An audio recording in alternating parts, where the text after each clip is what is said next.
Hello viewers, welcome to my channel Electronics Gyan. हम अभी module 6 में ट्रांसड्यूसर के बारे में पढ़ रहे हैं। आज हमारा ट्रांसड्यूसर है एलवीडीटी। एलवीडीटी की फुल फॉर्म है लीनियर वेरिएबल डिफरेंशियल ट्रांसफार्मर। अब हम पढ़ रहे हैं ट्रांसड्यूसर, बट इसका नाम यहाँ पे ट्रांसफार्मर है। इसका क्या कारण है? एक तो एलवीडीटी क्या है, एक ट्रांसड्यूसर है। ट्रांसड्यूसर वो होते हैं जो एक फॉर्म की एनर्जी को दूसरी फॉर्म में कन्वर्ट करते हैं। तो हमारे जो एलवीडीटी है ये क्या करेगा, डिस्प्लेसमेंट को इलेक्ट्रिकल सिग्नल में बदलता है। ये इसका जो आउटपुट होता है वो इलेक्ट्रिकल होता है। तो ये एक प्रकार का इलेक्ट्रिकल ट्रांसड्यूसर होता है। ये डिस्प्लेसमेंट को इलेक्ट्रिकल सिग्नल में कन्वर्ट करता है।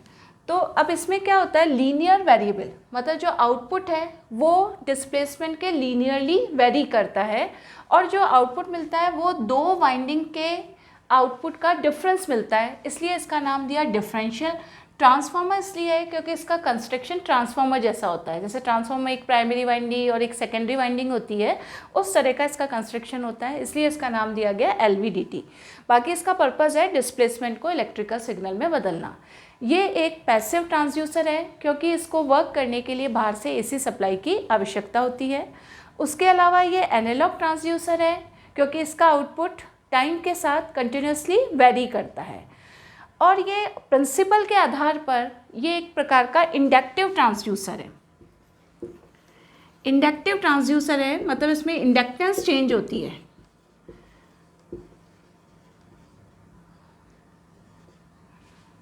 इंडक्टिव ट्रांसड्यूसर है क्योंकि इसमें इसकी इंडक्टेंस चेंज होती है। हमने प्रिंसिपल के आधार पर देखा था resistive, capacitive, inductive, piezo electric effect. यहाँ इसका जो ट्रांसडक्शन एलिमेंट है वो है इंडक्टेंस, इसलिए इसका नाम दिया गया है इंडक्टिव ट्रांसड्यूसर। अब हम इसका सबसे पहले कंस्ट्रक्शन देखेंगे, उसके बाद वर्किंग देखेंगे। एलवीडीटी का ये कंस्ट्रक्शन दिखाया गया है। इसके अंदर क्या होता है, एक कोर होती है, सॉफ्ट आयरन की कोर होती है। अब इसके अंदर जो मतलब प्राइमरी वाइंडिंग का आधा पार्ट ऊपर शो कर रखा है। प्राइमरी वाइंडिंग P1 है, इसका आधा पार्ट ऊपर है और आधा पार्ट नीचे है। यानी इसको एक फॉर्मर के ऊपर, ये एक फॉर्मर है, इस फॉर्मर के ऊपर लपेटा जाता है प्राइमरी वाइंडिंग को और सेकेंडरी वाइंडिंग को। तो इसमें एक प्राइमरी वाइंडिंग होती है, तो इस फॉर्मर पे लपेट रहे हैं तो आधा भाग ऊपर शो किया है, आधा नीचे करा है। इसमें दो सेकेंडरी वाइंडिंग्स होती है, S1 और S2। अब जो प्राइमरी वाइंडिंग है इसके दोनों और सेकेंडरी वाइंडिंग होती है, एक एरी S1 इधर और एक S2। अब ये आइडेंटिकली प्लेस्ड होती है, मतलब इनकी प्राइमरी वाइंडिंग से डिस्टेंस और नंबर ऑफ टर्न्स दोनों सेकेंडरी के इक्वल होते हैं।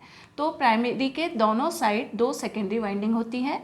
इस सेकेंडरी का भी आधा पार्ट हमें ऊपर दिखा रहे हैं, आधा पार्ट नीचे। इस सेकेंडरी का भी आधा पार्ट ऊपर शो हो रहा है, आधा पार्ट नीचे। यानी एक फॉर्मर के ऊपर हमने इन वाइंडिंग को लपेटा है, बीच में प्राइमरी वाइंडिंग लपेटी है और दोनों साइड में दो सेकेंडरी वाइंडिंग लपेटी है, जिन सेकेंडरी वाइंडिंग के नंबर ऑफ टर्न्स बराबर है। अब ये फॉर्मर है हमारा, ये पूरा, इस फॉर्मर के बीच में हमने क्या रखा, एक सॉफ्ट आयरन की कोर रखी। ये कोर निकेल आयरन अलॉय की बनी होती है। ये जो कोर है, ये इसमें जो मैग्नेटिक फील्ड प्रोड्यूस हो रही है इसमें ये मूव करती है। अब इस कोर को मूव कराने के लिए हमने इससे एक आर्म अटैच कर दी। आर्म मतलब एक भुजा जोड़ दी यहाँ से। इसको पकड़ के इधर बाहर भी खींच सकते हैं और अंदर की ओर भी मूव करा सकते हैं। यानी आर्म इसको डिस्प्लेस करेगी। ये एरो क्या बता रहा है, डिस्प्लेसमेंट का, कि अंदर भी मूव कर सकती है और बाहर भी कर सकती है। दोनों डायरेक्शन में एरो लग रहा है, मीन्स अंदर बाहर दोनों दिशा में इसका क्या होगा, मूवमेंट होगा।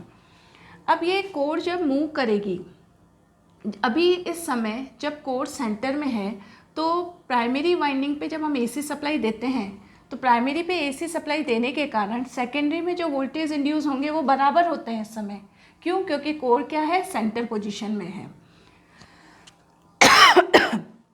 कोर अगर मूव करेगी इसमें तो या तो S1 में वोल्टेज ज़्यादा होंगे या S2 में वोल्टेज ज़्यादा होंगे, उस अकॉर्डिंग हमारा आउटपुट क्या होगा, चेंज होगा।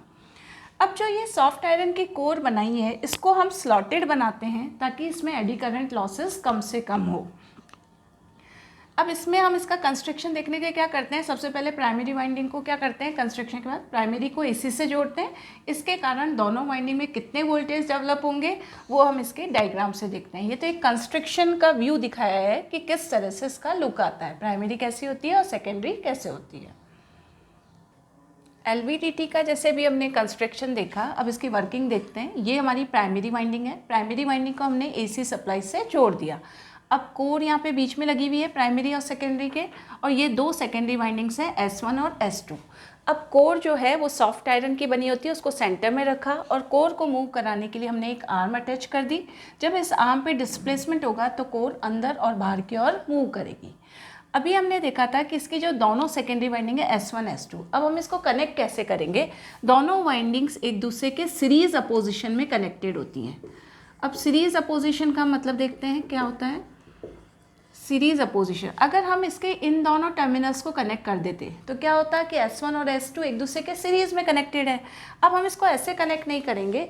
सीरीज अपोजिशन का मतलब है कि इसका जो लास्ट एंड है वो S1 का लास्ट एंड S2 के लास्ट एंड से कनेक्ट करेंगे, और दोनों के स्टार्टिंग एंड के बीच में हम क्या लेंगे, आउटपुट लेंगे, यानी E0 लेंगे। और E0 की इस समय जो वैल्यू होगी वो होगी ES1 माइनस ES2। अब ES1 ES2 क्या है, सेकेंडरी 1 में जो वोल्टेज डेवलप हुए उसको ES1, और सेकेंडरी 2 में जो वोल्टेज उत्पन्न हुए उसको हमने बोला ES2। और जो आउटपुट वोल्टेज होता है वो इन दो नेट वोल्टेज का डिफरेंस होता है, जिसकी वैल्यू होती है ES1 माइनस ES2। तो इसकी वर्किंग ऐसे है, जैसे ट्रांसफार्मर में क्या होता है कि प्राइमरी को जब हम AC सप्लाई देते हैं तो म्यूचुअल इंडक्टेंस के कारण सेकेंडरी में वोल्टेज इंड्यूस होते हैं। सेम यहाँ होगा कि ये प्राइमरी वाइंडिंग को जब AC सप्लाई हमने दी और कोर अभी सेंटर में पड़ी हुई है, तो प्राइमरी में AC सप्लाई के कारण सेकेंडरी में वोल्टेज इंड्यूस हुए। कोर अगर मिड में है, सेंटर पोजीशन में है, तो अभी सेकेंडरी 1 और सेकेंडरी 2 दोनों में इक्वल वोल्टेज उत्पन्न होंगे। यानी इस समय क्या होगा कि ES1 is equals to ES2 जब कोर हमारी सेंटर में है। तो इस समय E0 वोल्टेज क्या हो गए, ES1 minus ES2 that is equals to 0। ये कंडीशन जो है कोर की, ये कहलाती है नल पोजीशन। इस समय हमारी कोर किस पोजीशन में है, नल पोजीशन में, 0 पोजीशन है ये इसकी, ये कहलाती है नल पोजीशन।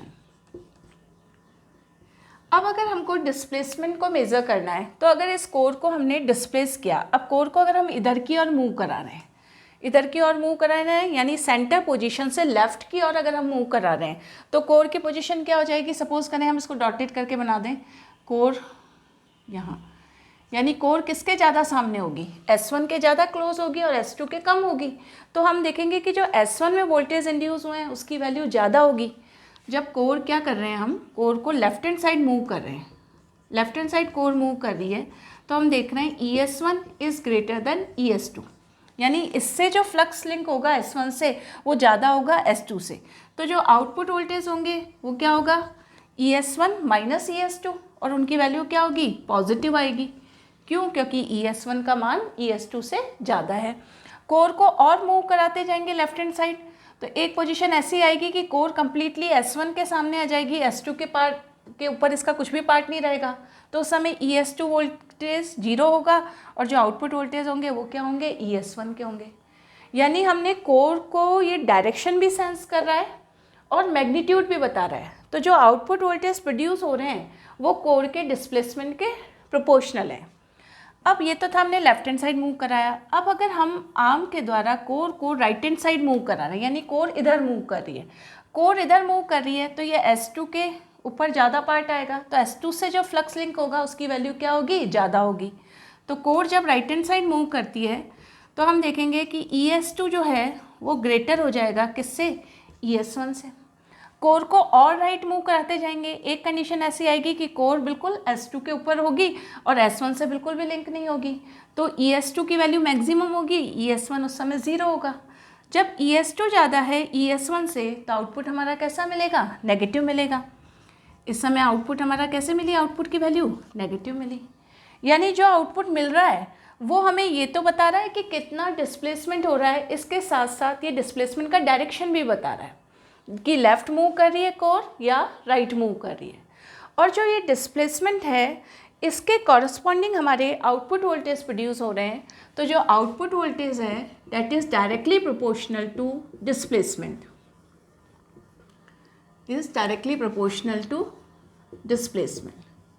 डिस्प्लेसमेंट के ये अनुक्रमानुपाती होंगे आउटपुट वोल्टेज, और ये जो आउटपुट वोल्टेज होंगे ये मान भी बताएगा और डायरेक्शन भी बताएगा कि किस दिशा में कोर मूव कर रही है। और यहाँ पे माइनस इसलिए हुआ क्योंकि हमने इसको सीरीज अपोजिशन में कनेक्ट किया कि अगर जैसे ES1 आ रहे हैं, सपोज कर लें हम, कैसे आया ये, मान लीजिए ये 2 टर्मिनल इसके पॉजिटिव है, तो अगर हम यहाँ से चलते हैं तो ये आया ES1 पॉजिटिव आया, प्लस का ES1 हो गया, यहाँ आए तो यहाँ पे ये वाला टर्मिनल नेगेटिव है तो क्या आ जाएंगे यहाँ के वोल्टेज, माइनस ES2। इसलिए हमने कहा कि ये किस तरह से कनेक्टेड है, सेकेंडरी सीरीज अपोजिशन में। तो इससे आउटपुट क्या आता है, डिफरेंस ऑफ 2 वोल्टेजेस। तो इस तरह से हमारा LVDT वर्क करता है। अब हम LVDT का डिस्प्लेसमेंट के साथ, LVDT के आउटपुट वोल्टेज का डिस्प्लेसमेंट के साथ ग्राफ खींचेंगे। LVDT के हम डिस्प्लेसमेंट और आउटपुट वोल्टेज के बीच ग्राफ खींचते हैं तो वो इस तरह से आता है कि डिस्प्लेसमेंट बढ़ता है तो आउटपुट वोल्टेज लीनियरली उसके साथ बढ़ता है। एक लिमिट तक तो ये डिस्प्लेसमेंट लीनियर रहता है, उसके बाद ये थोड़ा सा ऐसे कर्व शेप लेने लगता है। अब लेकिन अगर डिस्प्लेसमेंट, यानी हमने देखा डिस्प्लेसमेंट दोनों डायरेक्शन में कर सकते थे हम कोर का, लेफ्ट हैंड साइड भी और राइट हैंड साइड भी। लेफ्ट हैंड साइड जब हम मूव करा रहे थे तो आउटपुट वोल्टेज हमारे पॉजिटिव आ रहे थे, तो हमने वो इधर ले लिए लेफ्ट हैंड साइड मूवमेंट का, क्योंकि इस समय आउटपुट वोल्टेज क्या रहेंगे, पॉजिटिव रहेंगे। अब इसमें अगर इधर मूव करा रहे हैं तो आउटपुट वोल्टेज कैसे होंगे, आउट ऑफ फेस होंगे, और वो क्या होंगे, वो भी लीनियरली चेंज होंगे। जब ES2 ज़्यादा था ES1 से तो आउटपुट वोल्टेज लीनियरली वेरी हो रहे थे, बट उनका फेज शिफ्ट 180 डिग्री आ रहा था। तो यहाँ पे हमने 180 डिग्री फेज शिफ्ट के लिए कर्व बना लिया। ये एस शेप कर्व कहलाता है, क्योंकि ये स्टार्टिंग में तो लीनियर रहता है, आगे जाके ये थोड़ा सा कर्व फॉर्म ले लेता है। अब यहाँ पे हमने जो ये रेजिडुअल वोल्टेज है, इसका क्या मतलब है कि जो इंडक्टर काम में लिया है, एक्चुअली कॉइल्स हैं, कॉइल क्या है, इंडक्टर है बेसिकली। तो इंडक्टर के अंदर कोई एनर्जी स्टोर हो पहले से, उसको रिप्रेजेंट करने के लिए ये पार्ट हमने लिया है रेजिडुअल वोल्टेज। तो हमने जब ये देखा था कि हमारी जब core left hand side move कर रही थी तो जो ES1 वोल्टेज हैं वो ग्रेटर थे ES2 से, तो हमारा जो E0 आ रहा था, यानी आउटपुट वोल्टेज आ रहा था, उसकी वैल्यू थी ES1 माइनस ES2। तो जब ES1 ग्रेटर है ES2 से तो आउटपुट वोल्टेज क्या होंगे, ग्रेटर देन 0 होंगे, या हम कह सकते हैं वो पॉजिटिव होंगे। तो इस समय जो आउटपुट वोल्टेज का फेस होगा वो ES1 का ही फेस होगा, सेम फेस शिफ्ट में होंगे।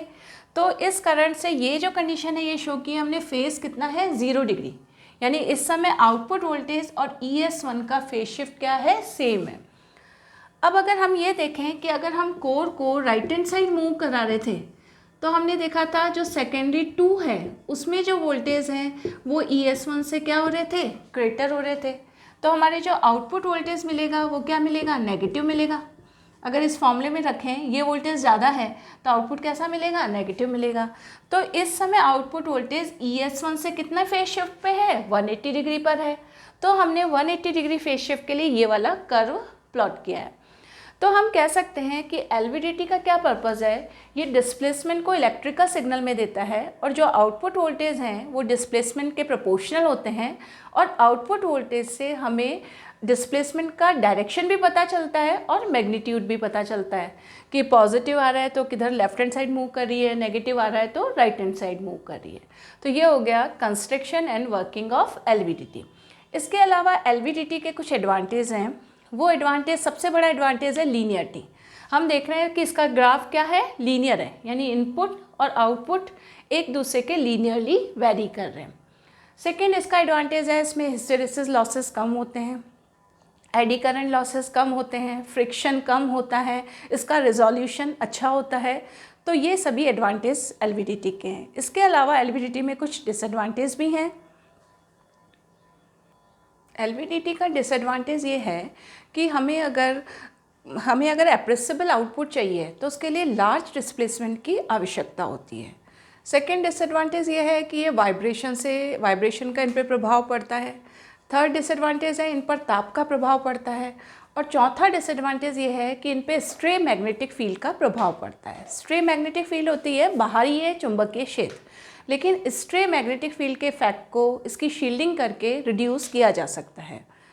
तो आज के लेक्चर में हमने LVDT का construction, working and advantage and disadvantage consider किए। Thank you.